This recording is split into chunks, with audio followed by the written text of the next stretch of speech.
Magandang gabi sa inyong lahat, mga taga-subaybay ng Pinoy Mystery Horror.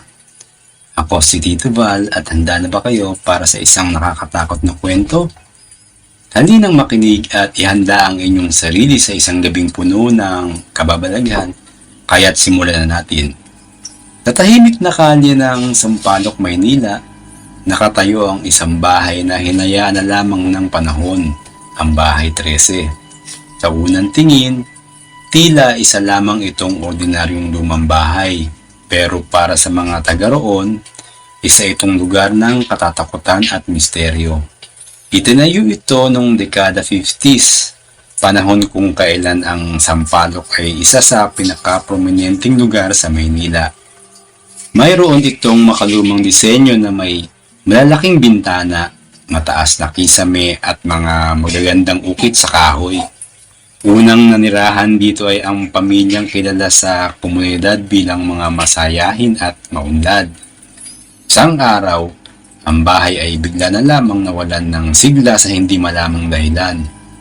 Makalipas ang ilang taon, ipinagbili ng orihinal na may-ari ang bahay sa isang pamilya mula sa probinsya. May kasamang isang dalagitang anak na nagngangalang Clarissa ang bagong pamilyang ito. Si Clarissa ay kilala bilang tahimik at mahiyaing bata, pero mabait at magalang sa lahat ng nakakakilala sa kanya. Siya ay maganda, may mahabang buhok na laging nakapusod at mga matang mapupungay na tila laging manungkot. Minsan, nagulat na lang ang buong komunidad ng mabalitaan nilang natagpuan si Clarissa na nakabitin sa kisame ng kanyang kwarto. Siya ay nagpakamatay. Ang dahilan ng kanyang pagpapadiwakal ay nananatiling isang malaking palaisipan. Walang nakakaalam kung ano ang tunay na dahilan, pero may mga bulong-bulungan na siya ay biktima ng depresyon at kalungkutan. Lubos na nagdalamahati ang kanyang mga magulang at agad na iniwan ang kanilang tahanan matapos siyang mailibing. Mula noon, ang bahay ay tila naging isang lugar na may sumpa. Naiwan na walang nakatira at dahan-dahan itong napabayaan. Mula nang iniwan ng pamilya ni Clarissa ang bahay, nagsimula nang lumaganap ang mga kwento ng kababalaghan. Ayon sa mga kapitbahay, tuwing gabi ay maririnig ang malulungkot na pag-iyak na nagmumula sa loob. Walang taong nakatira, sarado ang mga pintuan at bintana, pero ang mga iyak ngayon ay magpapasindak sa sinumang makakarinig. Isang gabi habang nagpapahinga si Aling Marta, ang matandang naninirahan sa tabi ng Bahay 13, nakarinig siya ng mga yapak ng paa sa kabilang bakuran. Bumangon siya at sumilip sa bintana, pero wala siyang nakita. Kaso, nang siya'y magbalik sa kanyang higaan, muling narinig ang mga yapak. Sa kanyang pagtingin muli sa labas, nakita niya ang isang anino na naglalakad patungo sa loob ng Bahay 13. Nakaramdam siya ng kilabot at agad siyang nagsindi ng kandila at nagdasal. Pero ang takot ay nananatili pa rin sa kanyang dibdib.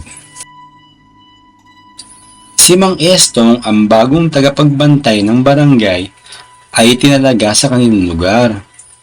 Kilala ang matandang lalaki sa pagiging matapang at mapagmatsyag. Gabi noon, madilim at maulan. Habang naglilibot si Mang Estong ay napansin niya ang kakaibang lamig na bumabalot sa paligid ng Bahay 13. Bumubuhos ang ulan ng malakas noon, pero sa kabila ng ingay, malinaw niyang naririnig ang malungkot na pag-iyak ng isang batang babae. Lumapit siya sa bakuran ng bahay at sinubukang sumilip sa bintana. Laking gulat niya nang makita niyang may batang babae na nakaputi na nakaupo sa isang sulok ng kwarto. Umiiyak. Lumapit pa si Mang Estong sa bintana upang malinaw na makita. Pero bigla na lamang itong naglaho. Napalunok ng laway si Mang Estong sa takot at dali-dali itong umalis. Kinabukasan, ikinuwento niya ang kanyang karanasan sa mga kapitbahay. Marami sa mga kapitbahay ang nagpatunay na sila man ay nakarinig at nakakita ng mga kakaibang bagay sa bahay na yon. Ang mga gamit ay gumagalaw ng mag-isa. May mga naririnig na mga yapak sa gabi at ang pinakanakakatakot sa lahat ay ang nakakakilabot na pag-iyak ni Clarissa. Si Mang Estong ay hindi nagpatinag sa kanyang naranasan. Pinalak niyang muling bumalik sa bahay. Pero sa pagkakataong ito, nagdala siya ng kandila at holy water. Bago pumasok sa bakuran, nagdasal siya ng taimtim. Habang papalapit siya sa pinto, muling narinig ang mga yapak at ang pag-iyak. Nang buksan niya ang pinto, isang malamig na hangin ang sumalubong sa kanya. Nakita niya ang mga upuan at mesa na tila gumagalaw mag-isa at sa kabila ng ingay ng kanyang mga yapak, malinaw niyang naririnig ang malungkot na pag-iyak. Hindi niya kinakaya ang nasaksihan kaya't nagtatakbo siya palabas ng bahay. Inimbitahan ng mga kapitbahay ang sampari upang basbasan ang bahay. Naniniwala silang kailangan ng manahimik ng kaluluwa ni Clarissa. Si Father Benito, ang pari na eksperto sa mga ganitong kaso. Nang dumating siya sa bahay, agad niyang naramdaman ang bigat ng aura ng lugar. Nagsindi siya ng mga kandila at nagsimula ng isang mahabang dasal. Habang nagdadasal, nakita ng mga nakikusyosong kapitbahay ang biglang paglakas ng hangin sa loob ng bahay. Nagsimulang magbukas-sara mag-isa ang mga bintana at ang mga kandila ay tila gustong mamatay sa tindi ng hangin. Pero hindi nagpatinag si Father Benito. Patuloy siyang nagdasal, umaasang makapatahimik na ang kaluluwa ni Clarissa. Biglang lumitaw si Clarissa sa gitna ng pagdadasal. Siya'y nakaputi. Ang kanyang mga mata ay puno ng lungkot pero tila humihingi ng tulong. Sa harap ng lahat, nagwika si Clarissa. Hindi ko na kaya. Gusto ko nang matahimik. Parang hangin na sumasabay sa ulan ng kanyang tinig. Kasama ang mga kapitbahay, si Father Benito ay nagpatuloy sa pagdarasal.